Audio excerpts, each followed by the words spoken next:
This week, Terry Gilliam's voyage into cinema looks at early experiments with motion, with the human body, and with eroticism. Risque films became quite common, especially in France, where they were shown to general audiences. Yes, indeedy do. They're sexy, they're saucy, and they have eyes for only you. The journey through film continues. The Last Machine, Saturday at 8 on BBC Two. With coverage of probably the most exciting men's downhill of the season at Kidspool and the men's slalom, BBC Two takes to the slopes for Ski Sunday in 5 minutes. A holiday outing first on BBC Two, all aboard for an away stay on rails.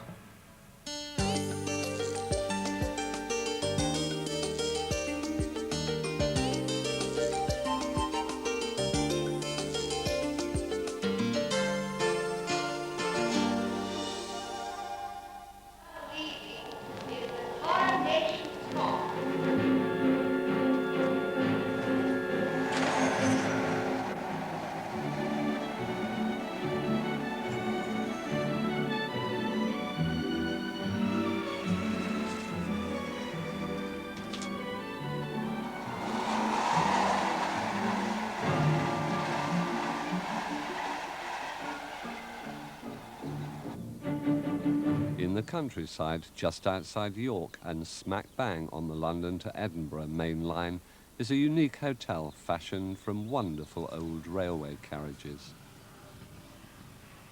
Rail enthusiasts, please don't call us spotters, are mad about it. Can you sleep in this place with these trains rattling by all the time?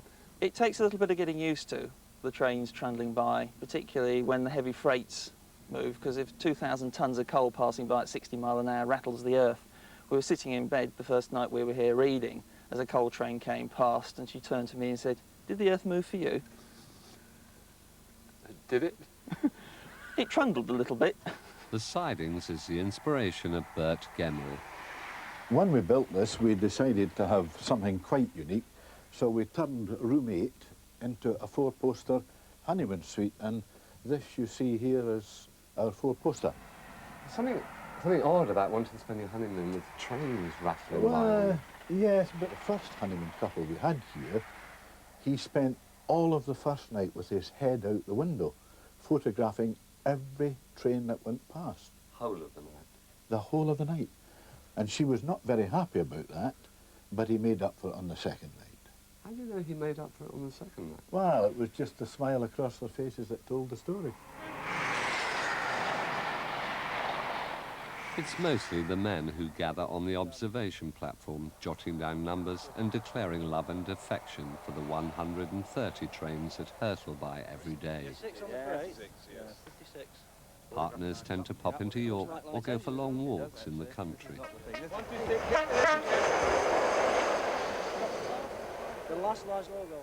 What's nice is that the train drivers always hoot a hello to the men who've discovered how to make boyhood last forever.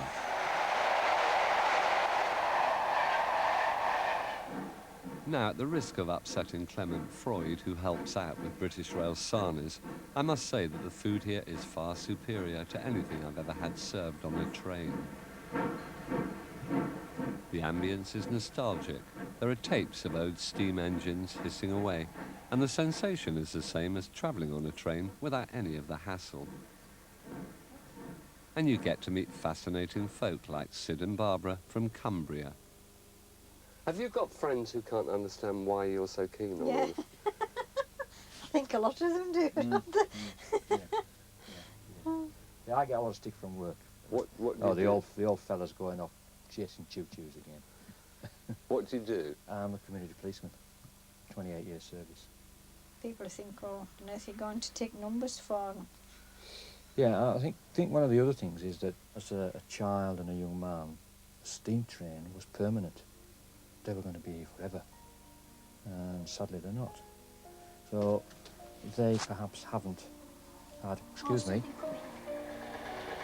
37351. The thing about this place is that it takes me back to being a little boy at home, when our holidays was a holiday runabout ticket, and the greatest thrill was to travel on a train that got home after midnight.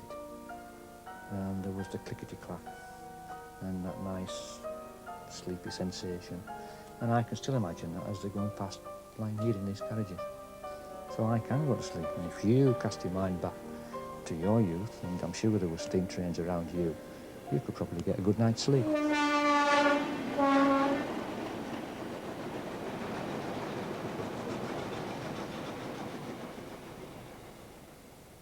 For further information, please write to Holiday Outings at BBC Television Centre, Wood Lane, London W12 7RJ, and please enclose a stamped, self-addressed envelope.